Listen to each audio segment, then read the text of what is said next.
이번 영상에서는 과학기술 네 번째 지문 교재 167쪽 그쪽 내용 정리해 드리겠습니다. 칠판 봐주세요. 이제 우리 일상생활에 대한 사례로 시작하는데 아스팔트하고 연못하고 두 개를 비교했을 때 아스팔트의 온도가 더 빠르게 올라간다. 그 이유를 무엇으로 설명했냐? 여기 중심 단어 나오죠? 열 용량이 다르기 때문이다. 이렇게 했습니다. 18세기만 해도 이렇게 출발하니까 뭔가 다른 생각, 옛날 생각이 나오겠구나. 이거 알 수 있습니다. 온도와 열량의 개념을 구분하지 못하고 사용했다. 온도, 열량 이거는 원래 다른 개념인가 봐. 쌤도 몰랐는데 이 둘의 개념을 구분하지 못하고 사용했다니까 뭔가 다른 건데 같은 거라고 생각을 했다. 그때 당시에 사람들은 어떤 물체의 온도가 높다는 것은 질량이 없는 입자들인 열소가 많이 함유되어 있다. 온도가 높다는 것은 열소가 많이 함유되어 있다. 지금 온도와 열량의 개념을 구분하지 못했다고 했는데 열량 대신에 열소란 말이 들어가 있네요. 이제 좀 더 볼게. 함유되어 있으면 의미하며 온도라는 놈은 그 물체에 포함되어 있는 열소의 양, 즉 열량이다. 이제 여기 나오네. 온도는 열량으로 간주했다. 열량은 무엇이냐? 열소의 양이구나. 이렇게 간주를 해서 온도와 열량의 개념을 구분을 하지 않았다. 열 용량의 개념이 존재하지 않았던 시대에 열소론에 의하면 동일한 질량을 가진 모든 종류의 물체의 온도가 같으면 열량도 같다. 온도가 똑같다면 열량도 같다. 다 계속 같은 얘기가 나오죠. 온도와 열량을 구분하지 못했다. 그냥 문장만 길어졌다 뿐이지 똑같은 얘기네. 즉 동일 질량의 온도가 같은 모든 물체의 열 용량은 같다고 간주했다. 그러나 물체의 온도가 몇 도라는 것과 열량은 다르다. 여기서부터가 진짜 하고 싶은 얘기죠. 온도와 열량은 다르다라고 했잖아. 즉 서로 다른 물질로 이루어진 두 개의 물체는 같은 온도라도 두 물체가 가지는 열량, 에너지의 양은 서로 다르다. 열량이라는 것은 뭐다? 에너지의 양이구나. 이게 서로 다르다. 온도가 같더라도 열량은 다를 수가 있다. 왜냐하면 여기 또 나왔죠? 중심 단어. 이게 다르기 때문이다. 이제 좀 넘겨서 다음 거 볼게요.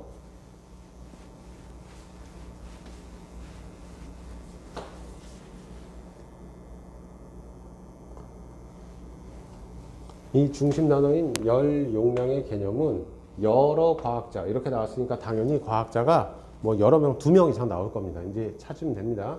첫 번째가 이 아저씨네. 파렌하이트 아저씨는 수은과 물을 온도가 다른 물에 혼합하는 실험을 했어. 그래서 이런 실험을 통하여 문장이 이렇게 시작이 되죠. 그러면 실험 과정 그냥 간단하게만 보면 돼. 어떤 실험을 했구나. 그것만 보고 여기서부터 잘 보면 됩니다. 즉 그러니까 이 실험의 결론 여기서 정리를 해주니까 지금 쌤이 읽지 않고 건너뛴 부분은 그냥 간단하게 읽어주고 결론을 잘 갖고 오시면 됩니다. 같은 질량과 온도에서 물이 수은보다 많은 열을 포함하고 있다. 물과 수은을 비교했을 때 물이 더 많은 열을 포함하고 있고 물의 열 용량이 수은보다 크다라는 것을 밝혀냈다. 그래서 어떤 물질의 온도를 올릴 때 필요한 열량을 같은 양의 물을 같은 온도로 올리는 데 필요한 열량과 비교했다. 그러니까 어떤 물질과 그 다음에 물을 같은 온도로 올리는 데 필요한 열량과 비교를 한 거야. 그래서 비교된 열 해서 비열이라 불렀다. 이 비열의 개념은 여기서 나왔구나. 이거 알 수 있습니다. 그 다음 이제 또 좀 화면을 올릴게요.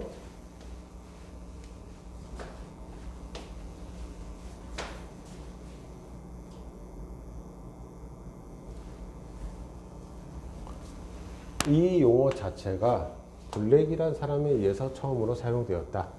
그래서 온도와 열량을 구별했다. 그러니까 옛날 사람들은 온도와 열량을 구별하지 않았지만 저 아저씨는 구별을 했구나.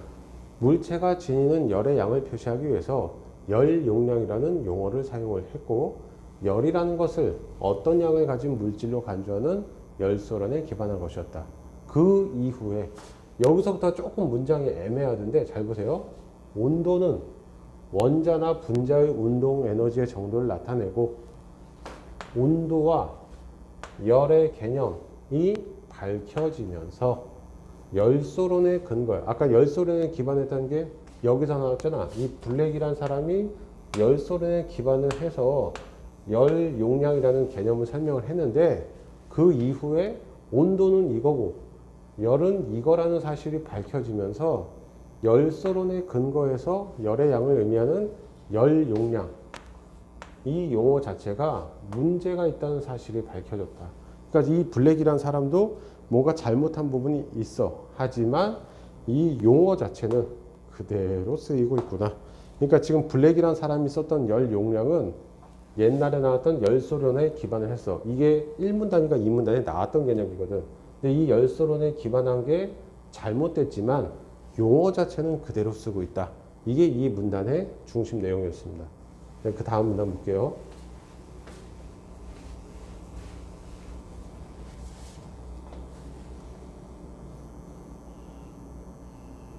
열 용량은 그 물질의 에너지를 보유할 수 있는 능력을 나타내는 물질의 성질로서 1몰의 열 용량은 물질마다 다르다. 그러니까 너무 기니까 그냥 이거는 물질마다 다르다. 이렇게만 정리를 하자.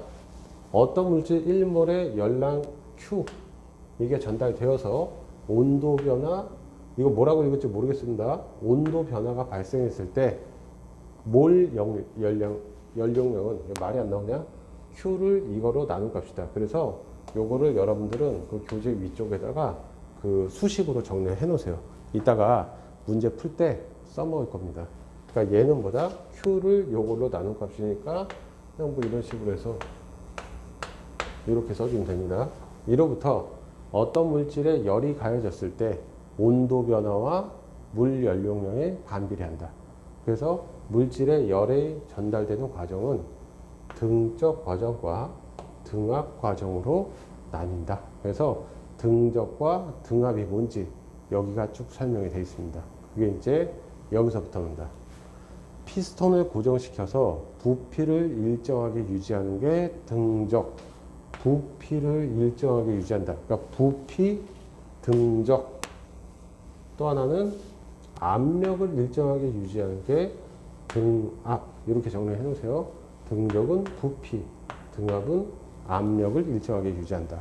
그래서 등적 과정에서는 기체 압력이 증가하며 온도 또한 증가한다. 부피는 일정했잖아. 일정하고 압력이 증가하면서 온도가 증가한다. 이렇게 정리해두고 그 다음에 등압 과정에서는 압력은 일정하게 유지가 되지만 이번에는 압력이 일정하고 부피가 증가한다. 이게 위에 거 등적과 등압을 구분해서 보면 돼. 등적에서는 압력이 증가하며 여기서는 부피가 증가하며 이렇게 좀 나눠서 보세요. 일단 이제 페이지 넘기겠습니다.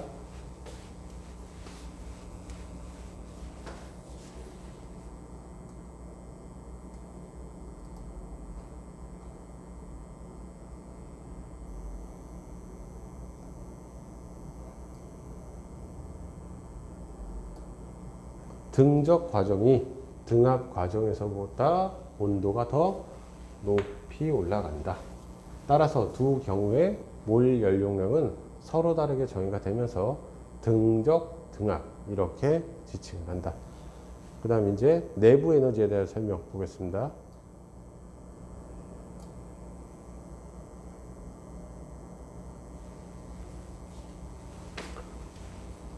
여기서 말하는 내부 에너지가 온갖 에너지를 다 포함한다는 얘기야. 분자의 운동 에너지, 화학 결합에 의한 에너지, 분자 간 상호작용에 의한 잠재 에너지. 그냥 모든 에너지의 총합이 내부 에너지구나. 그래서 이 절대적인 값은 알 수가 없지만 우리가 관심 갖는 것은 변화량이다. 그러니까 내부 에너지 자체를 알 수는 없지만 변화량이 어떻게 되는지는 우리가 관심을 갖는다.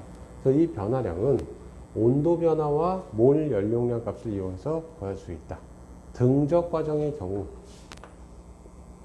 열이 전달되면서 전달된 열에 상응하는 내부의 에너지가 증가하게 되기 때문에 내부 에너지를 온도 변화로 나눌 값이다. 그래서 이 등적 열 용량 구하는 것도 분자 분모 형태로 하세요.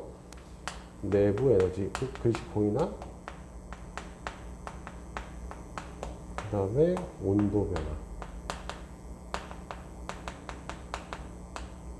이렇게 온도 변화분의 내부 에너지다. 그게 등적 열 용량을 구하는 거다.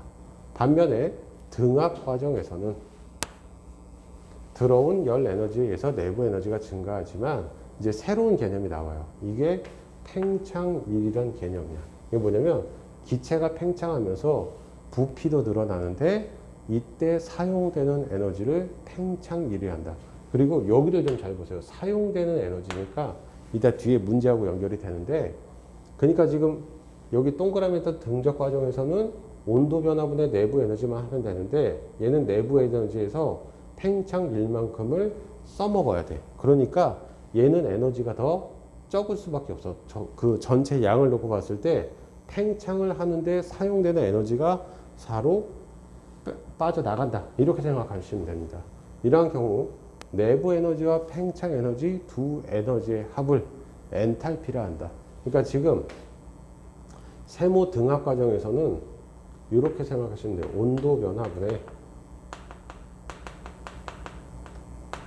내부 에너지까지는 똑같은데 플러스 뭐가 들어가? 이게 들어가는 거야. 팽창이.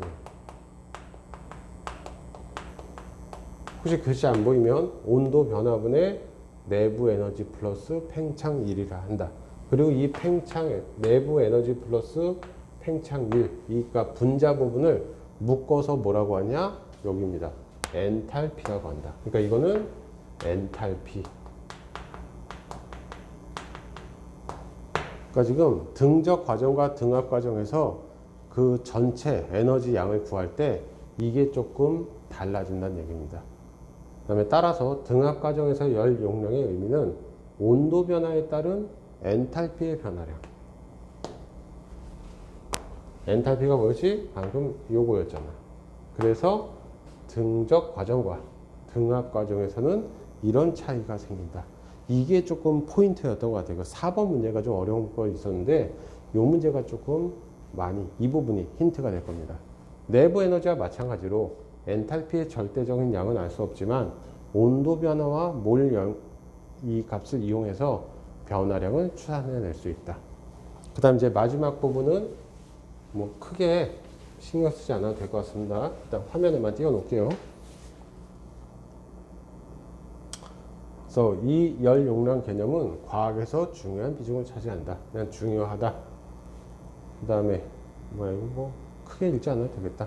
중요하고 기본적인 물성으로 여겨질 뿐 아니라 온도 변화와 열 용량을 이용하여 어떤 공정 내부 에너지, 엔탈피 변화량 이런 걸 구할 수 있기 때문에 중요한 개념이다. 이렇게 본문 내용이 끝나네요.